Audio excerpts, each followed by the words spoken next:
Assalamualaikum warahmatullahi wabarakatuh. Hamdan wa syukran lillah. Wassalatu wassalamu ala rasulillah Muhammadin ibni Abdullah la nabiyya ba'dah. Rabbi syrah li sadri wa yassir li amri wa hlul 'uqdatam min lisani yafqahu qawli amma ba'd. Berjumpa kembali di Selamat Daryanto Channel, channel pembelajaran pendidikan agama Islam dan budi pekerti. Untuk pertemuan kali ini di Selamat Daryanto Channel akan membahas rahmat Islam bagi Nusantara dan akan membahas khusus tentang Wali Songo. Untuk itu, niatkan bersungguh-sungguh dalam menuntut ilmu agar apa yang kita pelajari hari ini mendapatkan keberkahan dari Allah Subhanahu wa Ta'ala. Agama Islam masuk ke Pulau Jawa kira-kira pada abad ke-11 Masehi yang dibawa oleh para pedagang Arab dan para mubalik dari Persia atau Samudra Pasai. Tempat yang mula-mula dimasuki Islam di Pulau Jawa yaitu daerah-daerah pesisir utara Jawa Timur. Tokoh terkenal yang berdakwah di Jawa Timur adalah Maulana Malik Ibrahim. Beliau menetap di Gresik, kemudian mendirikan pusat penyiaran agama Islam dan pusat pengajaran. Dalam majelisnya itu, beliau mengkader beberapa orang murid. Selanjutnya, mereka menyiarkan agama Islam ke daerah-daerah lain di Pulau Jawa. Di Jawa Tengah, penyiaran agama Islam berpusat di Demak Bintoro. Penyiaran agama Islam di Pulau Jawa dilakukan oleh para wali yang berjumlah 9, yang dikenal dengan istilah Wali Songo atau Wali 9.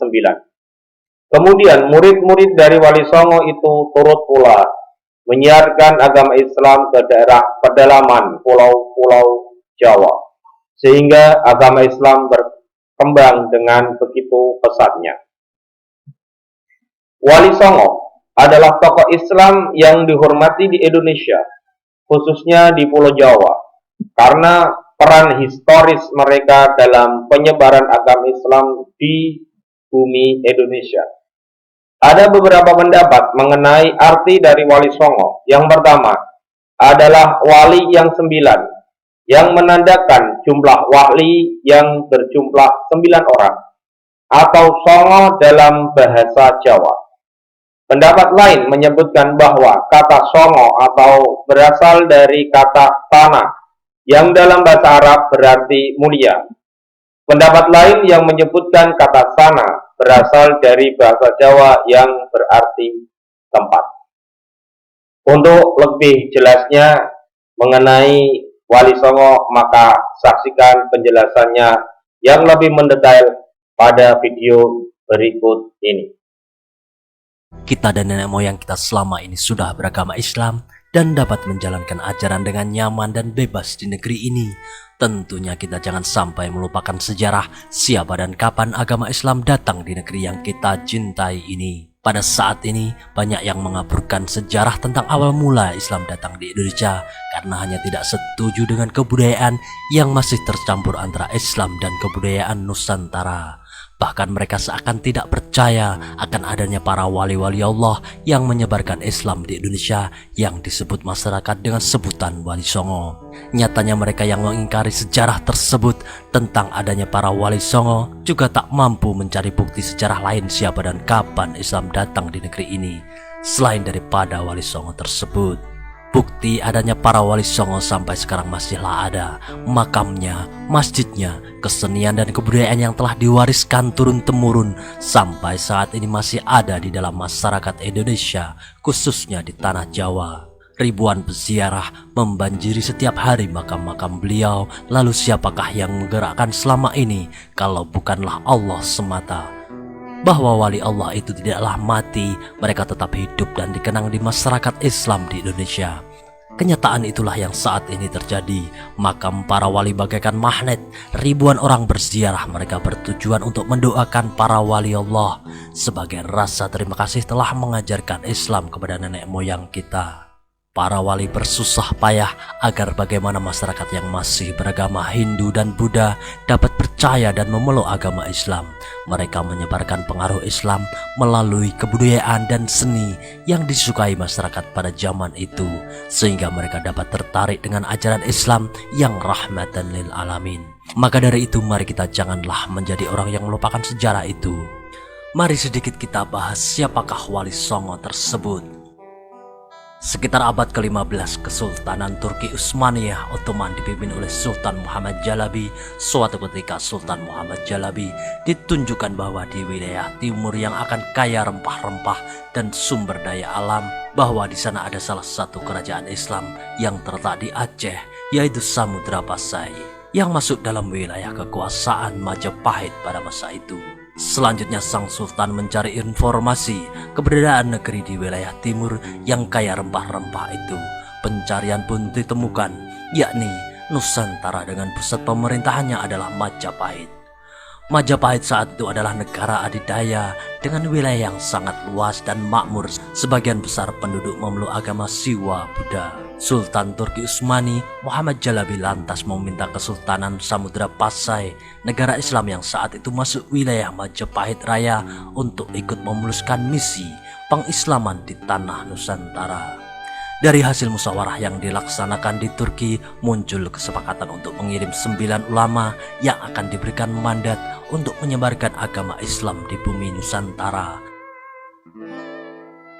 Yang pertama adalah Maulana Malik Ibrahim atau Sunan Gresik berasal dari Turki, Syekh Jumadil Khobro berasal dari Mesir, Maulana Muhammad Al-Maghribi berasal dari Maroko, Maulana Malik Israel berasal dari Turki, Maulana Muhammad Ali Akbar berasal dari Persia, Iran, Maulana Hasanuddin berasal dari Palestina, Maulana Alayuddin berasal dari Palestina, Syekh Subagir berasal dari Persia. Maulana Malik Ibrahim atau Sunan Gresik adalah keturunan ke-22 dari Nabi Muhammad. Ia yang ahli politik dan irigasi itu menjadi peletak dasar pendirian Kesultanan Islam di Jawa, sekaligus mengembangkan pertanian di Nusantara. Ia mengajarkan cara-cara baru bercocok tanam dan banyak merangkul rakyat dari golongan masyarakat Jawa yang tersisihkan di akhir kekuasaan Majapahit. Sunan Gresik berusaha menarik hati masyarakat yang tengah dilanda krisis ekonomi dan perang saudara. Beliau membangun masjid sebagai tempat peribadatan pertama di tanah Jawa, yang sampai sekarang masjid tersebut menjadi Masjid Jami Gresik. Pada tahun 1419, Maulana Malik Ibrahim wafat. Makamnya terdapat di Desa Gapura Wetan, Kabupaten Gresik, Jawa Timur. Dan dalam masa periode selanjutnya, masihlah dikirim lagi beberapa ulama dari Kesultanan Turki untuk datang ke Indonesia. Dari wali-wali tersebut, maka diantaranya tinggal dan menetap di Indonesia dan menikah dengan wanita pribumi. Sebagian lagi ada yang pulang ketika tugasnya sudah selesai. Para wali-wali tersebut akhirnya disebut dengan Wali Songo. Beliau adalah Sunan Ampel. Sunan Ampel bernama asli Raden Rahmat, keturunan ke-22 dari Nabi Muhammad. Menurut riwayat, ia adalah putra Ibrahim Zainuddin Al-Akbar dan seorang putri Campa yang bernama Dewi Condrowulan binti Raja Campa, raja terakhir dari dinasti Ming. Datang ke Jawa sebelum tahun 1446 Masehi, yakni pada tahun jatuhnya Campa akibat serbuan Vietnam. Sunan Ampel umumnya dianggap sebagai sesepuh oleh para wali lainnya. Pesantrennya bertempat di Ampel Dinta, Surabaya, dan merupakan salah satu pusat penyebaran agama Islam tertua di Jawa. Makam Sunan Ampel terletak di dekat Masjid Ampel, Surabaya. Selanjutnya adalah Sunan Bonang, adalah putra Sunan Ampel dan merupakan keturunan ke-22 dari Nabi Muhammad. Ia adalah putra Sunan Ampel dengan Nyi Ageng Manila, putri Adipati Tuban bernama Arya Teja. Sunan Bonang banyak berdakwah melalui kesenian untuk menarik penduduk Jawa agar memeluk agama Islam. Ia dikatakan sebagai pengubah suluk wijil dan tembang Tombo Ati yang masih sering dinyanyikan orang sampai sekarang. Sunan Bonang diperkirakan wafat pada tahun 1525 Masehi. Beliau dimakamkan di Kabupaten Tuban, Jawa Timur. Selanjutnya adalah Sunan Derajat, adalah putra Sunan Ampel dan merupakan keturunan ke-23 dari Nabi Muhammad. Nama sewaktu masih kecil adalah Raden Qasim. Ia juga putra dari Sunan Ampel dengan Nyi Ageng Manila. Sunan Derajat terkenal juga dengan kegiatan sosialnya. Sunan Derajat banyak berdakwah kepada masyarakat kebanyakan. Ia menekankan kedermawanan, kerja keras, dan peningkatan kemakmuran masyarakat sebagai pengamalan dari agama Islam. Pesantren Sunan Derajat dijalankan secara mandiri sebagai wilayah perdikan, bertempat di Desa Derajat, Kecamatan Paciran, Kabupaten Lamongan. Dan di situ jugalah beliau dimakamkan. Selanjutnya adalah Sunan Kudus alias Syekh Ja'far Shadiq.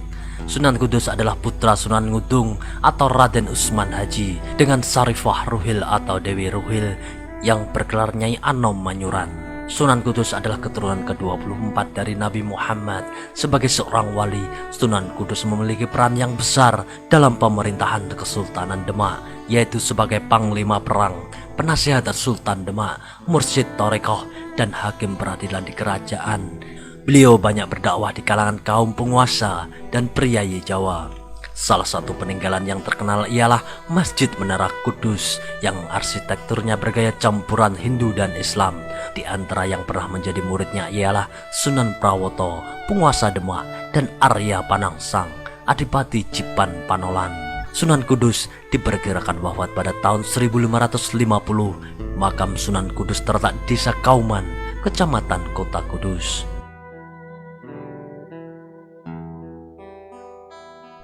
Selanjutnya adalah Sunan Giri, adalah putra Maulana Ishaq. Sunan Giri adalah keturunan ke-23 dari Nabi Muhammad, merupakan murid dari Sunan Ampel dan saudara seperguruan dengan Sunan Bonang. Pesantren Giri kemudian menjadi terkenal sebagai salah satu pusat penyebaran agama Islam di Jawa. Bahkan pengaruhnya sampai menjadi kerajaan kecil yang disebut Kerajaan Giri Kedaton di Kabupaten Gresik, yang selanjutnya berperan sebagai pusat dakwah Islam di wilayah Jawa Timur, bahkan sampai ke Madura, Lombok, Kalimantan, Sulawesi, dan Maluku. Salah satu keturunannya yang terkenal adalah Sunan Giri Prapen yang menyebarkan agama Islam ke wilayah Lombok dan Bima. Makam Sunan Giri terletak di Desa Giri, Kabupaten Gresik. Selanjutnya adalah Sunan Kalijogo. Beliau adalah putra Adipati Tuban yang bernama Tumenggung Wilatikta atau Raden Sahur. Ia adalah murid Sunan Bonang. Sunan Kalijogo terkenal dengan wali yang welas asih dari kerajaan Demak. Kesehariannya, Sunan Kalijogo lebih sering mengenakan pakaian serba hitam dan belangkon khas Jawa dalam berdakwah untuk mengenalkan Islam kepada masyarakat. Beliau menyebarkan agama Islam lewat kesenian wayang kulit dan juga tembang-tembang Jawa. Tembang suluk lir-ilir dan gundul-gundul pacul umumnya dianggap sebagai hasil karyanya. Metode dakwah tersebut sangatlah efektif. Sebagian besar adipati di Jawa memeluk agama Islam melalui Sunan Kalijogo. Makam beliau terletak di Desa Kadilangu, dekat kota Demak. Selanjutnya adalah Sunan Muria. Sunan Muria atau Raden Umar Said adalah putra Sunan Kalijogo. Gelar Sunan Muria disandangnya karena tempat berdakwah menyiarkan agama Islam terletak di Desa Kaki Gunung Muria. Masjid Sunan Muria berjarak 18 km di sebelah utara kota Kudus. Masjid Sunan Muria diperkirakan dibangun pada abad ke-15 hingga ke-16 Masehi. Lokasi masjid ini berada di puncak Gunung Muria yang memiliki ketinggian 1600 mdpl. Nama Muria sendiri berasal dari nama sebuah bukit yang berasal di dekat Yerusalem. Nama bukit itu adalah Moriah. Konon, Nabi Daud bersama putranya Nabi Sulaiman membangun sebuah rumah ibadah di puncak Bukit Moriah. Sunan Muria dimakamkan di sebelah barat bangunan masjid. Selanjutnya adalah Sunan Gunung Jati atau Sarip Hidayatullah. Sunan Gunung Jati mengembangkan Cirebon sebagai pusat dakwah dan pemerintahannya yang sesudahnya kemudian menjadi Kesultanan Cirebon. Anaknya yang bernama Maulana Hasanuddin juga berhasil mengembangkan kekuasaan dan menyebarkan agama Islam di Banten. Nama Sarip Hidayatullah kemudian diabadikan menjadi nama universitas, yaitu Universitas Islam Negeri Sarip Hidayatullah di Jakarta. Sedangkan nama Sunan Gunung Jati diabadikan menjadi nama Universitas Islam Negeri di Bandung, yaitu Universitas Islam Negeri Sunan Gunung Jati. Makam Sunan Gunung Jati Terletak kira-kira 100 meter dari Jalan Sunan Gunung Jati, lokasinya sekitar 6 km dari pusat kota Cirebon. Itulah sedikit kisah tentang Wali Songo. Semoga tayangan ini memberikan manfaat. Wassalamualaikum warahmatullahi wabarakatuh.